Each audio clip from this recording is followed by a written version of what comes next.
All right, hello everyone. This is Bob again, and I want to apologize for not having a video come out for a day or two. Again, I'm not getting paid for this. Nobody's paying me. I'm just doing it for the fun of it, and I'm not getting like any money from the YouTube videos or anything like that because I don't think that I've built enough of an audience yet or anything like that. So I don't have to be a complete, slave to the schedule. Uh, but yeah, basically I was suffering a migraine the other day, so I just didn't have the ability to do another comic review, especially one written by Alan Moore. That one you have to use your brain a little bit more than like maybe some of the other image titles and everything, and you know, so I couldn't understand. I was like reading it again, and I had read it before and everything, but it was just like my brain did not want to work. So I was like, okay, I'm just going to put this off. But here you can see what we're talking about today, which is Tales of the Uncanny, 1963, Book 3. Okay, I've already done Book 1 and 2. All right, but with this book, I don't know if you guys can see this, but what we have here is autographed by Rick Veitch and Steve Bissette. So that's a little wild considering that this book has been autographed by two people, and I believe that I got it for around $6 or $7, right? It's what it is, but it's kind of awesome that we have that. So you have two stories inside this one, as you can see from the cover. So we're going to have USA, which is Ultimate Secret Agent, I believe. Ultimate Special Agent, my bad. And then we also have the Hypernaut. So I'm going to do this one in two parts because each has, a bunch of story to it. And like we see here, this is double the action, double the thrill. So it's a double book. I'm going to do a double video from it. All right, so we're going to, I do love this. Again, we have an ad for 1963, and we're getting Tales from the Beyond and Horus, Lord of Light. And again, I love these homages or pastiches of Marvel characters and such, and what Alan Moore does with it. I really do love this. It's a shame that we never got what we were supposed to get out of this. But basically, we start off with a very familiar scene here. Like I'm sure there's, no one who would be watching this who wouldn't realize that this was the assassination attempt of JFK. Well, I say attempt in this book, it did take place in reality here. But as we can see here, this was Ultimate Special Agent disguised as John F. Kennedy Jr., taking the shots and everything because apparently he can. And he's revealing himself because apparently, like, the assassination just took place. As you can see, we have people pointing to the lone gunman in the book depository, right? And here we have him taking off the rest of the outfit as he's going to go chase down the culprit. So he jumps out of the car, or has the hood, the back hood, if that's the way that opened, catapult him up to the window of the book depository where he sees who is supposed to be Lee Harvey Oswald, but they call him by a different name in this, and we'll get to that in a second. But you can see here this person has a device on his wrist, and he's hitting a button, and he vanishes. Okay, so USA is a little weirded out by what's going on, but he also notices that there is a person on the ground tied up, and when he goes to take a look, this person looks exactly like the other person that just disappeared. So this person is muttering, must kill the president, must kill the president. So he's saying that it looks like both men had wanted to take out the president. So he's looking at them both as, bad guys. So he turns this person in, whose name is Leo Harley Osborne. So that's what it was. So it's close enough that you know exactly who it was that he was supposed to be talking about, right? He turns it into the police chief, And they also had other men there with rifles that apparently were shot in like the hands or whatever, causing them to drop their guns. Um, they've also been captured and are being taken to jail, and this is being explained to USA right here. USA then talks to the president, who is, thanking him for a job well done and for saving his life. And we have the president's wife here, the first lady, really complimenting USA, as USA is just like, it's all part of a day's work, and this is what I do. And so I'm going to go and try to find out what happened here and if there are any other culprits. And of course, the president is like, there goes, a fine, courageous man. And the first lady's like, oh, and he's cute too, because you can see here, ever since the very first page, because I find that hilarious, this is a woman who's just so impressed with this person and is totally into them. It's like the same look in every page from the first lady. So USA is traveling to the house of what was it, Leo Harley Osborne again. But he's also giving you a bit of his background, like who he is, how he is a superhero. So apparently, he takes a vitamin called vitamin Omega that gives him his strength, and apparently he's also a 60-year-old man, but the vitamin tends to make him younger, stronger, more agile. Like, it turns him into a super soldier, basically.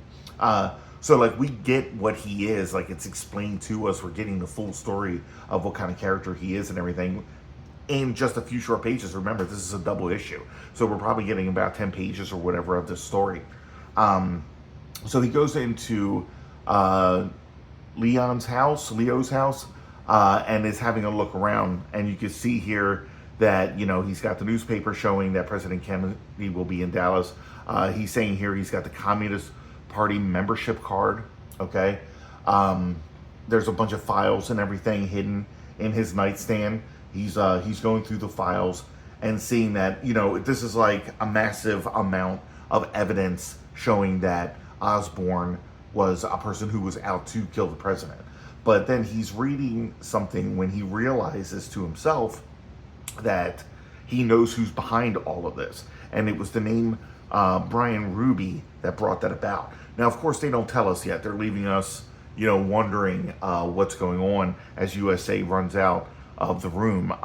We cut to Osborne in prison, where the police and everything are saying, we've got our orders to take you someplace secure. So they take him, and we all know this. This is where Lee Harvey Oswald was being escorted, and then Jack Ruby would come out and kill him. But in this case, when that was taking place, USA gets there in the nick of time and catches that bullet, preventing Osborne from being killed. Okay. So then he punches this Brian Ruby out, and then he points out that it was the name Brian Ruby that gave it away. That it is basically like an anagram here.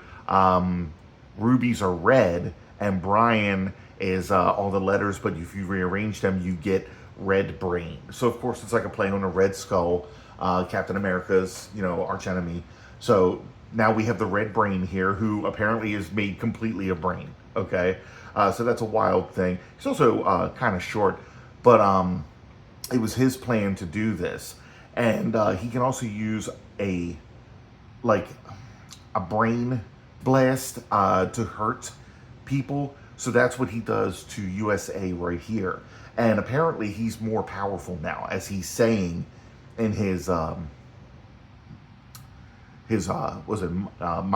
or whatever. He's monologuing, and he's talking about how much stronger he is now. And the police are moving in to take him out, but USA is like, no, don't do it. He can kill you. He's too strong. Get back. But then the Red Brain hits them with a blast and turns them into basically mindless zombies that will be following Red Brain, and then has these police attack USA. But USA is using his super agility to dodge and bend around all of the bullets being shot at him at close range, which is extremely impressive. It's also just impressive that you could put so much in one of these tiny panels. You're getting 5 or 6 panels per page because there's so much story packed into these. But again, as he is flipping around, he gets over to Red Brain and punches him. Now, Red Brain is a brain. He's like all made out of brain, and apparently any kind of physical contact is an excruciating pain for him. So when he gets punched and thrown into a bunch of garbage by USA, he can't take it. He's like, please, I'm defeated. Don't do it. I can't take the pain. You win. But as USA was about to take him in, then he hits him kind of with another mind blast. He gets into his head and he starts to it's not really distorting reality, but he's distorting his mind so that USA can't tell up from down or black from white or anything like that. So USA is, lost in this, but he kind of knows that what he's seeing or feeling isn't real. This is Red Brain's manipulation of his mind, okay? And he's going to find a way to get out of it, which he does. He somehow maneuvered his way over to Red Brain and hit him again, where, again, Red Brain's like, please, no physical contact, but USA's like, fuck that, and punches him again. Punches him a couple times, and then, of course, gets hit with another brain blast. And the Red Brain is like, if I do another brain blast, then I am going to, what is it here? Enough of this time wasting. A final brain blast should burn out your central cortex and leave you a drooling cretin. Okay? So one more hit, and he's basically going to be, a vegetable. Okay? But now we have another visit from maybe the first Osborn that we saw that disappeared earlier. And he comes in and interrupts what's happening when he then pulls a gun and points it at Red Brain, who's like, no, don't point that at me because this pain would be too horrible. But he zaps the Red Brain, knocking him unconscious. Now, they stress it that he is completely paralyzed and that this Osborn here is like, it's a simple brain numbing effect or whatever. And now you're able to take in the Red Brain. But US Agent, not US Agent, but USA has questions for this other Osborn or Osborn lookalike. And, but this Osborn is like, I won't be able to tell you any of these answers because these answers may be, they're going to be too much for you to handle, or you're not going to understand, or that'll be the scariest thing that you know. So I'm sorry, but I am going to be going. But he is Russian. He's getting that from the accent and, the way that he's speaking. As you can see here, it's why impersonate Osborn, yet shoot those other assassins? Why tip me off? Why save America's president when you're a Russian? And this Osborn lookalike says, you will sleep better if you never know. Farewell, comrade. And then he, of course, hits the button and zaps away again as it looks like he was reaching out to stop him, but there's nothing left of but, green smoke. And, of course, the police are now not affected by Red Brain anymore, so they're coming in to see what's happening. And Red Brain is still paralyzed. So USA is telling them everything that's gone on. I do find this hilarious that he just picks Red Brain up like this, that he's just like a little child or whatever that he's holding. And he's telling them that, to deport this hate monger back to his homeland, to these police. And of course the police are like, with all this craziness and everything, what bothers them the most is the Osborn lookalike. And USA is like, we're never going to know where he comes from, but I can't help but think that the answer is right under our nose. And of course his foot, is he's standing on a newspaper that is from 1993. And this comic is obviously from 1963. So that was one of the things that was a hint to lead up to what was going to take place in that 1963 annual that never occurred.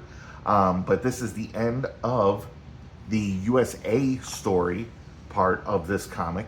So again, I'm going to end it there with that. Now I do want to, just give you guys a reminder. My name is Bob and I'm a comic book artist. I'm currently working on my comic Ghost Girl, while also trying to work on some other things. So that's kind of slowed down my work on Ghost Girl, but it is something that I hope will be finished this year. Okay. If you like these type of videos, please hit like. It helps my channel grow, and I'm trying to get my name out there. If you want to see more videos like this, hit subscribe. I want to thank you guys for watching. I really appreciate it. See you guys later.